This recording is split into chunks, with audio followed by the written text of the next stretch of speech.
1992년부터 2000년까지 러시아에는 잔혹한 연쇄 살인범이 활개를 쳤습니다. 앙가르스크, 이르쿠츠크, 블라디보스토크 도시와 시베리아 지역에서 범죄를 저지른 것으로 알려져 있습니다. 당시 신원이 밝혀지지 않았던 범인은 오직 여성과 소녀들만을 표적으로 삼았으며 종종 살인을 저지르기 전이나 후에 폭력적인 성폭행을 저질렀습니다. 그는 곧 늑대인간, 앙가르스크의 광인, 그리고 수요일 살인마로 알려지게 되었는데 마지막 별명은 피해자의 시신이 수요일에 자주 발견되었기 때문에 붙여진 것입니다.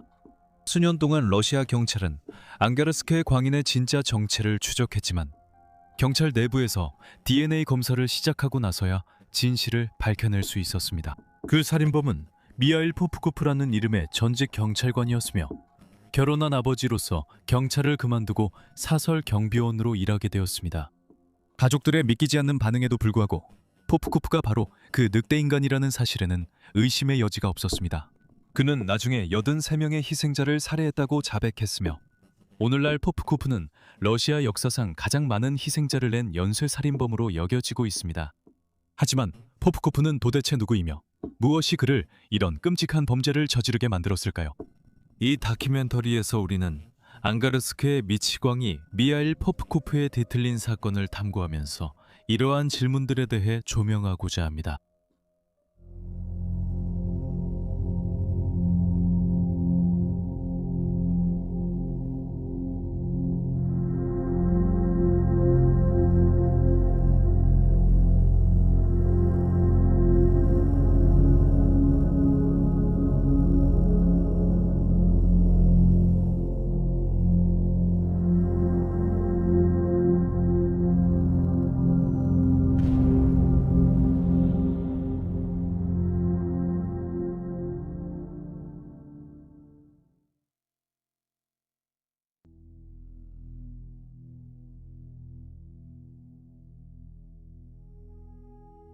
미하일 빅토로비치 포프코프는 1964년 3월 7일 러시아 나리엘스크에서 태어났습니다. 포프코프의 성장 과정에 대해서는 많이 알려진 바가 없지만 보도에 따르면 그는 태어난 직후 가족과 함께 앙가르스크로 이주했고 어린 시절 일부를 조부모님 밑에서 자랐다고 합니다. 그가 마침내 어머니와 아버지와 다시 만났을 때 그는 자신에게 갓 태어난 여동생이 있다는 사실을 알게 되었습니다. 그는 그 후로 그 소녀를 원망하기 시작했다. 그녀는 사랑받지만 자신은 무시당한다고 느꼈기 때문이다. 포프코프는 나중에 자신의 알코올 중독자 어머니 안토니아에게 학대를 당했다고 주장했지만 그녀는 이러한 주장들을 부인했습니다. 집에서 겪은 어려움에도 불구하고 포프코프는 학업적으로 뛰어난 영리한 학생으로 알려져 있었습니다. 어머니는 그가 요리하기 좋아하고 매우 깔끔했다고 묘사했습니다. 포프코프는 종종 호기심이 많고 배우고자 하는 열의가 있었지만 자신의 인생에서 무엇을 하고 싶은지 알아내는 데는 시간이 좀 걸렸습니다. 처음에 그는 학업을 마친 후 군대에서 시간을 보냈습니다. 그 후 얼마 지나지 않아 그는 지역 공장에서 일하기 시작했고 그곳에서 수리공에서 압축기 조작자로 차근차근 승진해 나갔습니다. 결국 포프코프는 법 집행기관에 들어가는 것이 자신의 길이라고 결정했습니다. 그는 교통경찰로 일하고 있던 옛 동창을 우연히 만나고 나서 이런 결론에 도달했습니다. 급여는 비슷했지만 경찰의 근무 일정과 책임이 포프코프를 그 일에 끌리게 했습니다. 1987년 23세의 나이에 그는 경찰서에 취직했습니다. 그 일은 주로 책상에 앉아 서류 작업을 많이 하는 사무직이었던 것으로 전해집니다. 이 무렵 그는 옐레나라는 여성과 만나 결혼했으며 그녀는 그가 체포된 이후에도 여러 해 동안 그의 곁을 지켰습니다. 부부는 결혼 몇 년 후 첫 아이를 낳았는데 딸의 이름은 예카테리나였습니다. 옐레나 역시 성인 시절 대부분을 경찰로 근무했습니다. 2015년 포프코프가 웨어울프로 밝혀진 지 3년 후 옐레나는 그의 체포와 유죄 판결에 대해 공개적으로 반대의 목소리를 냈습니다. 그녀는 그에 대한 혐의가 동화 같은 이야기라고 주장했고 판결 전에 그를 만나 상황에 대해 논의했다고 밝혔습니다. 그녀는 그가 무기징역을 알았다고 했지만 그는 모두 부인했습니다. 우리 딸 카티아가 그에게 물었을 때조차도 그는 이렇게 말했습니다. 카티아, 너도 알다시피 이 모든 혐의는 동화 같은 이야기야. 나는 이 시스템 안에서 일해왔고 이 시스템을 잘 알고 있어. 엘레나는 남편에게 뭔가 문제가 있었다면 자신이 이혼했을 것이라고 주장합니다. 모든 면에서 포프코프는 자신의 일에 능했고 사랑받는 가장으로 여겨졌습니다. 체포된 후 조사관들에게 그는 나는 가족이 있었다고 주장했습니다. 아내와 딸은 나를 좋은 남편이자 아버지로 여겼고 그것은 사실과 유치했습니다. 직업에 대해 긍정적으로 평가받았다고 했으며 나는 내 자신이 정신적으로 건강하지 않다고 생각한 적이 없다고 밝혔습니다. 경찰로 근무하는 동안 나는 정기적으로 건강검진을 통과했고 적합 판정을 받았습니다. 그럼에도 불구하고 포프코프는 자신이 잔혹한 살인자였음을 인정했습니다. 나는 이중 생활을 했습니다. 한쪽 삶에서는 나는 평범한 사람이었습니다. 다른 한쪽 삶에서는 나는 살인을 저질렀고 이것이 범죄라는 것을 인식하면서 모두에게 철저히 숨겼습니다. 이웃들과 가족을 직접 아는 사람들 모두 그들의 완벽한 이미지에 대해 비슷한 감정을 드러냈습니다. 포프코프는 모든 자유 시간을 아내와 아이와 함께 보냈고 알려진 바로는 그들은 한 번도 다툼이나 스캔들에 휘말린 적이 없었습니다. 그는 폭력적이지 않았고 술을 과하게 마신 적도 없었습니다. 두 사람이 함께 찍힌 사진에는 항상 행복하게 서로를 안고 있는 모습이 담겨 있었습니다. 하지만 포프코프의 삶의 많은 부분처럼 모든 것이 겉보기와는 달랐습니다.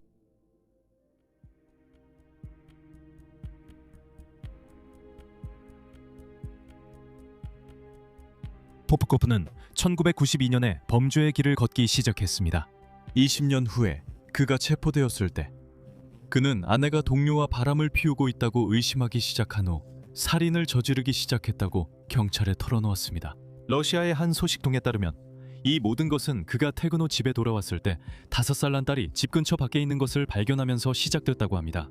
밖에서 뭐하고 있냐고 묻자 예카테리나는 엄마와 자신이 모르는 삼촌이 산책을 나가자고 했다고 대답했습니다. 포프코프는 곧 집안 쓰레기통에서 사용된 콘돔 2개를 발견했습니다. 이런 결혼 생활의 배신에도 불구하고 포프코프와 옐레나는 함께 남아 있었습니다. 나중 인터뷰에서 옐레나는 남편이 자신에게 든든하고 의지가 되는 존재였다고 다시 한번 묘사했습니다. 포프코프가 불륜을 알게 된 후 그녀는 직장을 그만두고 그의 부서로 옮겨 그의 감시를 받았습니다. 2017년 1월이 되어서야 그 동료가 90년대 초 옐레나와 잠깐 불륜 관계였음을 인정하면서 두 사람의 관계가 확인되었습니다. 보도에 따르면 그들은 10대 때 데이트했던 것으로 알려졌습니다. 수사관들은 포프코프가 에카테리나의 삶이 흔들리지 않게 아내와 계속 함께 있었다고 추정했습니다. 하지만 그 불륜이 살인의 유일한 동기는 아니었습니다.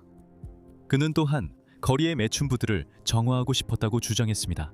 하지만 포프코프의 희생자들 대부분은 성매매에 전혀 관여하지 않았습니다. 살인을 정당화하려고 그는 희생자들이 남자 없이 밤에 특별한 목적 없이 거리에 나와 부주의하게 행동한 사람들이었다고 말했습니다.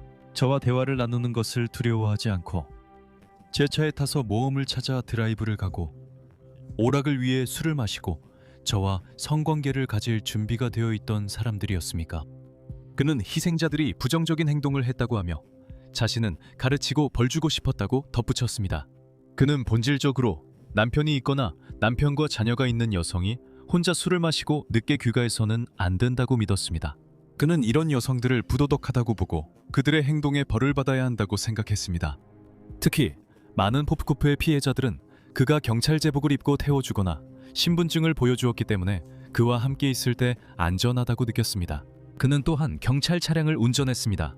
또한 포프코프가 연쇄 강간범으로 표적에게 강제로 접근하고 그들의 고통을 즐겼다는 점에서 많은 피해자들이 그와 성관계를 가질 준비가 되어 있었다고 보기 어렵습니다.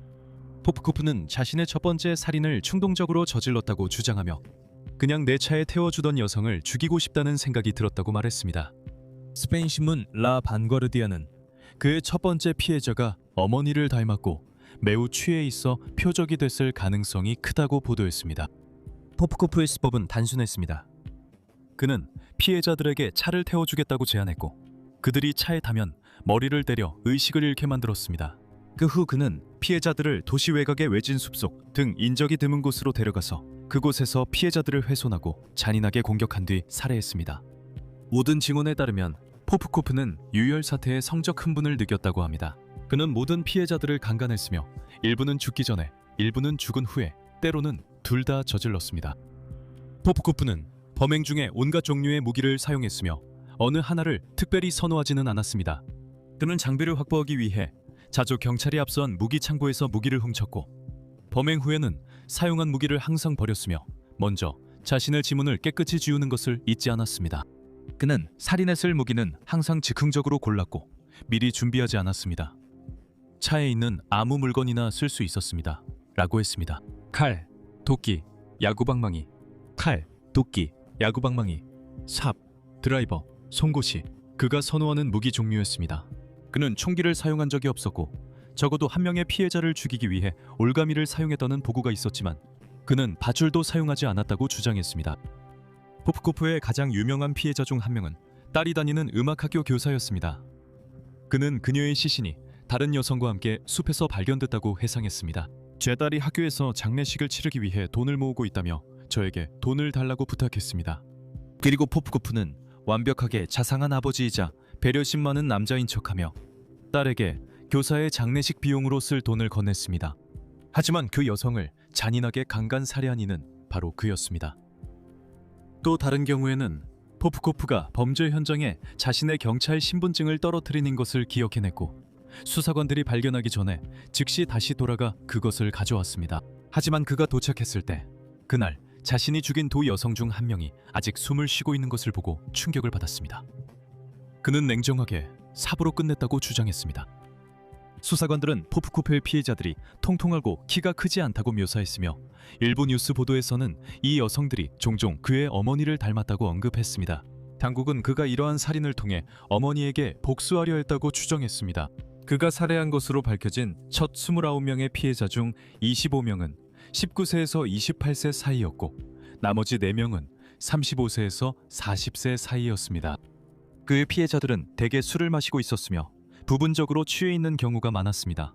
이 사건에 대해 의견을 제시한 한 전문가는 포프코프가 경찰을 그만둔 후 자주 여행을 다녔기 때문에 일부 살인은 더 멀리 떨어진 곳에서 발생했다고 언급했습니다.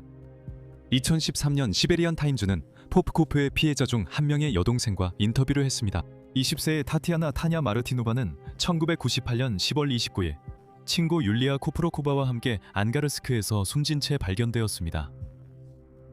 타냐의 여동생 비토리아 샤기에바는 15년 전에 일어난 일이지만 그 고통은 사라지지 않는다고 말했습니다. 타냐에게 콘서트 티켓을 선물한 사람이 바로 저였고 그녀는 그 콘서트에 다녀온 후에 살해당했습니다. 타냐는 사망 당시 기혼이었고 아이가 한 명 있었습니다. 남편 이고르는 아내가 공연으로 늦게까지 밖에 있는 걸 달가워하지 않았지만 타냐는 절친 율리아와 공연에 참석했습니다. 다음 날 아침 이고르는 빅토리아에게 언니가 집에 안 돌아왔다고 전화했습니다. 빅토리아는 정말 무서웠어요 라고 했습니다. 그녀가 이렇게 한 적은 처음이었습니다. 그땐 휴대전화가 없어 타냐가 율리아 부모님 댁에 밤을 보냈을 거라 생각하고 그곳에만 전화할 수 있었습니다. 하지만 율리아 부모님은 그녀가 집에 오지 않았다고 하셨습니다.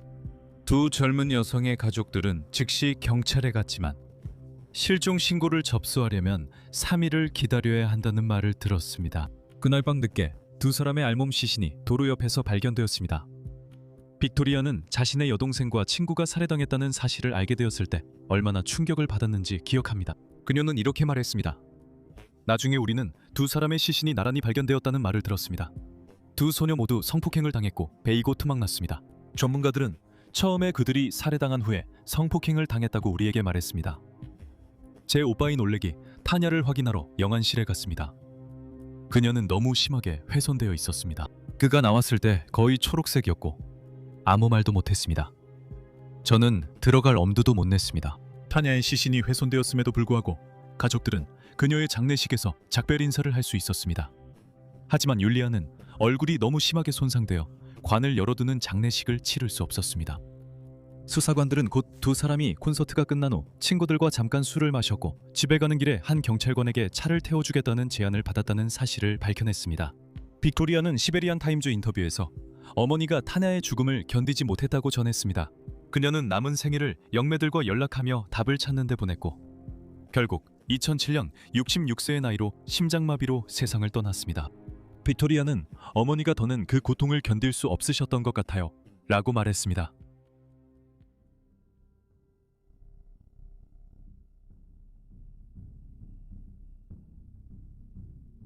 포프코프에게 살해당할 뻔했던 세 여성은 전직 경찰관과의 만남에서 살아남았습니다.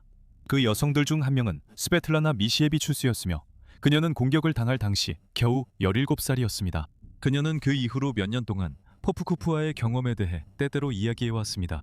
스베틀라나가 1998년 1월에 몹시 추운 어느 밤 앙가스크시에 있는 친구 집에서 집으로 돌아가던 중이었습니다. 그때 경찰 차량이 도로 옆에 멈춰섰고 운전자인 포프코프가 그녀에게 태워주겠다고 제안했습니다.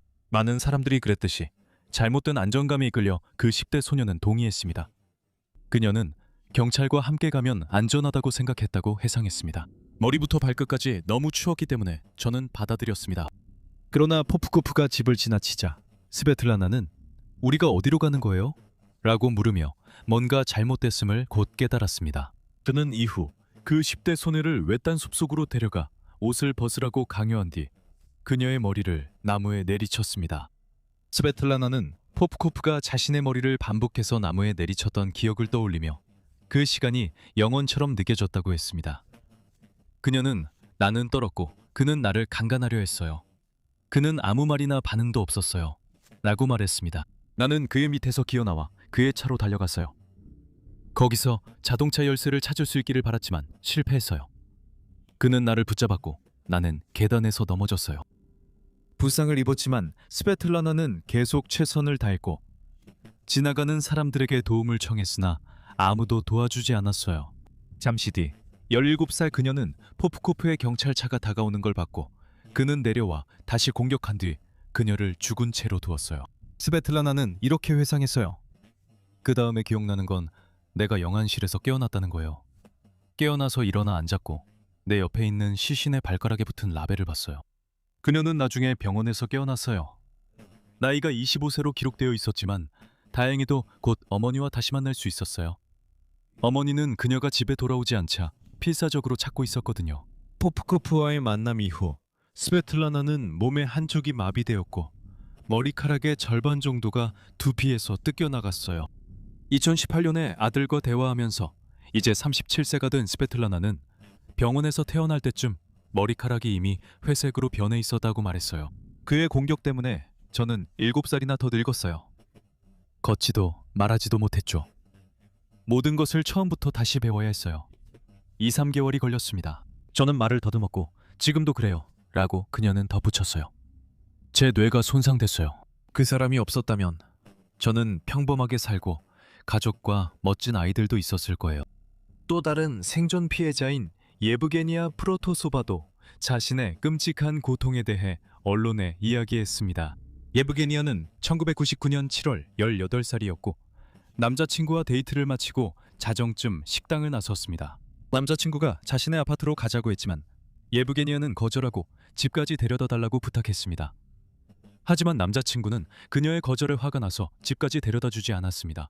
예브게니아는 혼자 걷기 시작했고 곧 스베틀라나와 다른 피해자들처럼 경찰차가 그녀 옆에 멈췄습니다.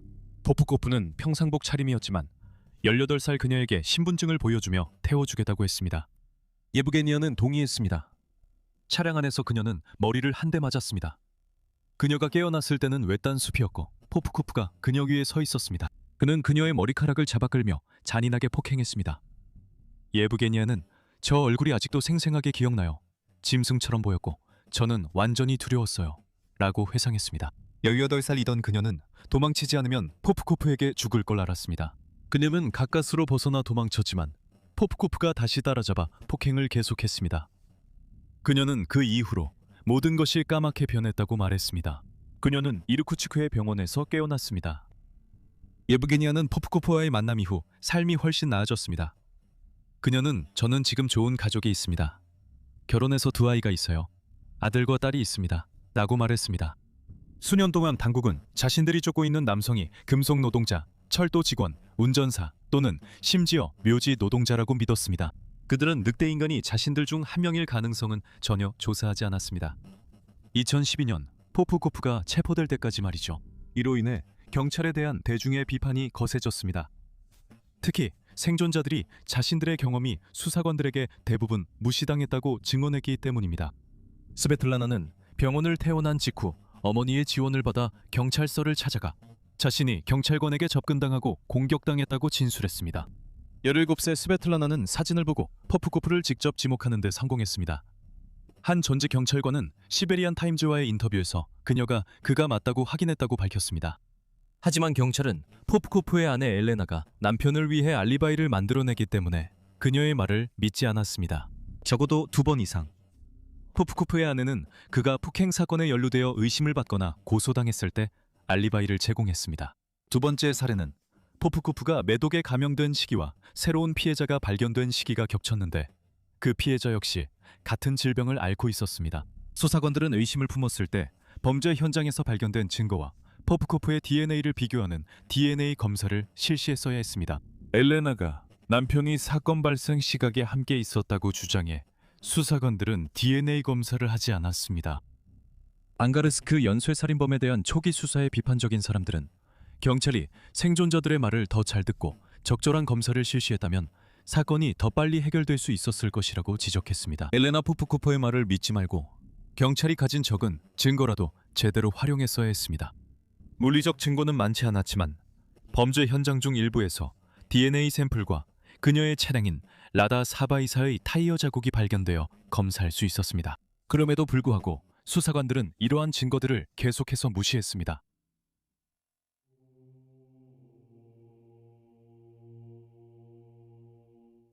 (20년) 동안 늑대인간 또는 앙가르스크 마니아크의 정체는 미스터리로 남아 있었습니다. 2000년대에 수사관들은 한때 무시했던 DNA 샘플을 이용해 연쇄살인범을 찾으려 시도했습니다. 하지만 범죄자 데이터베이스에서는 일치하는 결과가 없었습니다. 그러나 2012년에 한 수사관이 새로운 방법을 제안했습니다.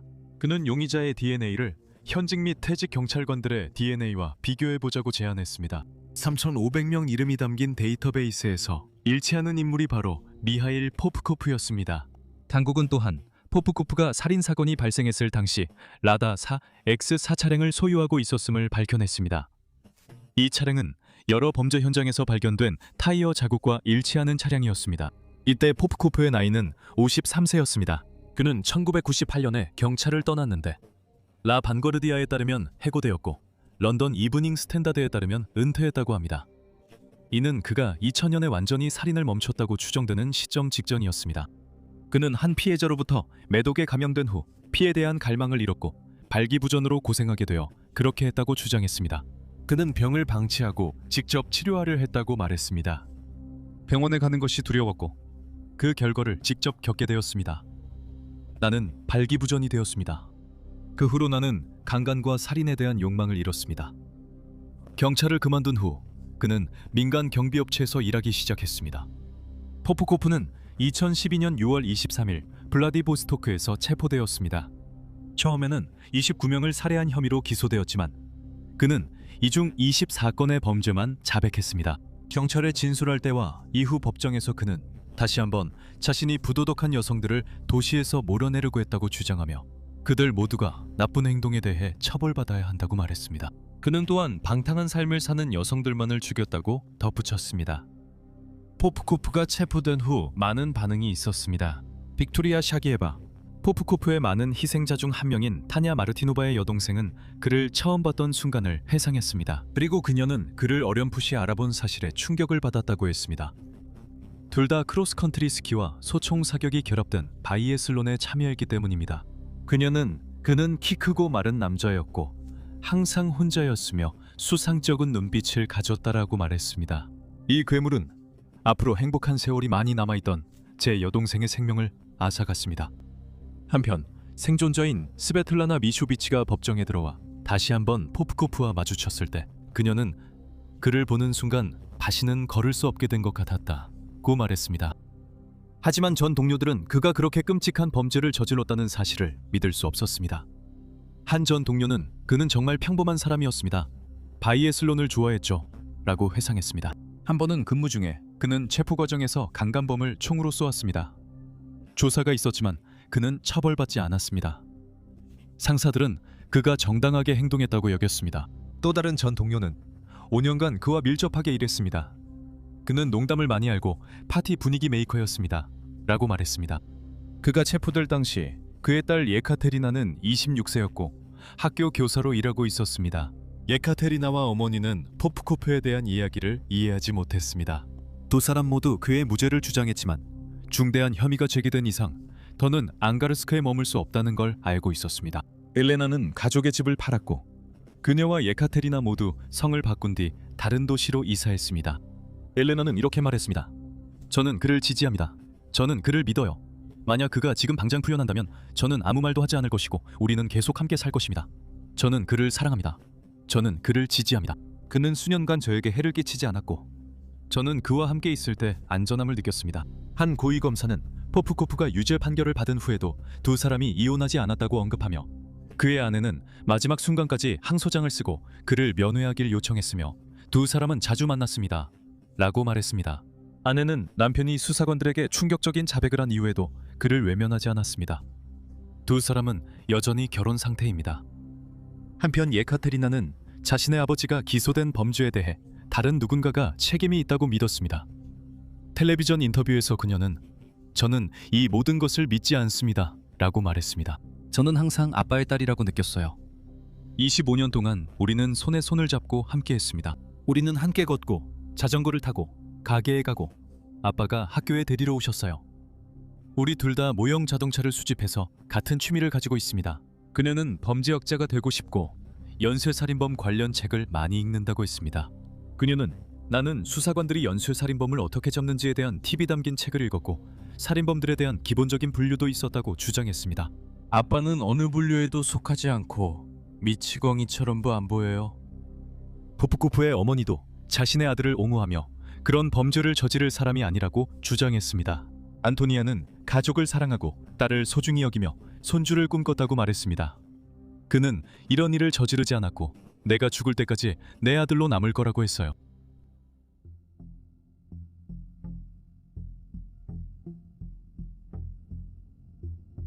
포프코프는 2015년 1월 22건의 살인을 자백한 뒤 처음 유죄 판결을 받았습니다. 그는 자신이 잡힐 줄 전혀 예상하지 못했다고 했습니다. 그는 DNA 기술이 이렇게 신뢰받고 널리 쓰일 줄 몰랐다며 DNA 감정이 이루어질 거라고는 예상하지 못했다고 말했다. 나는 바른 세기에 태어났습니다. 지금은 이렇게 현대적인 기술과 방법들이 있지만 예전에는 그렇지 않았습니다. 우리가 그 수준의 유전자 감정에 도달하지 못했다면 저는 지금 여기 없었을 것입니다. 주정부 수사관들은 그의 잔혹한 공격에서 누군가가 살아남았다는 사실에 충격을 받았다고 합니다. 한 검사는 그가 분명히 살인을 즐겼다고 말했습니다. 어떤 피해자들은 145번, 심지어 170번이나 칼에 찔린 상처가 있었습니다. 그는 피해자들이 칼에 찔릴 때 고통을 느끼는 것을 보며 만족감을 느꼈다고 말했습니다. 검찰은 또한 포프코프가 정신적으로도 온전했고 옳고 그름을 구별할 수 있었다고 설명했습니다. 하지만 그는 살인에 병적인 집착을 가지고 있었고 사람을 죽여야만 하는 병적인 욕구가 있었으며 그 안에는 사디즘적인 측면도 포함되어 있었다고 했습니다. 경찰 수사의 일환으로 포프코프를 연구한 범죄학자 유리 안토니아는 이 전직 경찰관이 자신의 행동을 즐겼다고 덧붙였습니다. 그는 그것들을 삶의 이유로 여겼습니다. 놀랍게도 포프코프는 재판에서 약간의 후회를 보였습니다. 하지만 이는 자신이 살해한 여성들과 소녀들에 대한 혐오감을 드러낸 그의 진술과는 상반되는 것이었습니다. 그는 피해자들이 남편과 자녀들과 함께 집에 있지 않고 술에 취해 돌아다녔기 때문에 살해는 피해자들의 잘못이라고 주장하며 범행을 정당화하려 했습니다. 이 첫 번째 유죄 판결 이후 당국은 계속해서 수사를 이어갔습니다. 머지않아 포프코프가 추가로 59명의 사망에 책임이 있다는 것이 확인되었습니다. 2018년 12월 그는 그 범죄들에 대해 유죄 판결을 받았습니다. 현재 포프코프는 78건의 살인과 2건의 살인미수로 유죄 판결을 받은 상태입니다. 하지만 그는 83건의 살인을 자백했으며 더 많은 범죄가 의심되고 있습니다. 몇 명의 여성과 소녀를 살해했는지 묻자 포프코프는 정확히 말할 수 없습니다. 기록을 남기지 않았거든요. 라고 말했습니다. 포프코프는 주장과 달리 2000년 이후에도 살인을 계속 저질렀습니다. 그의 많은 범행이 이 시기 이후에 일어났습니다.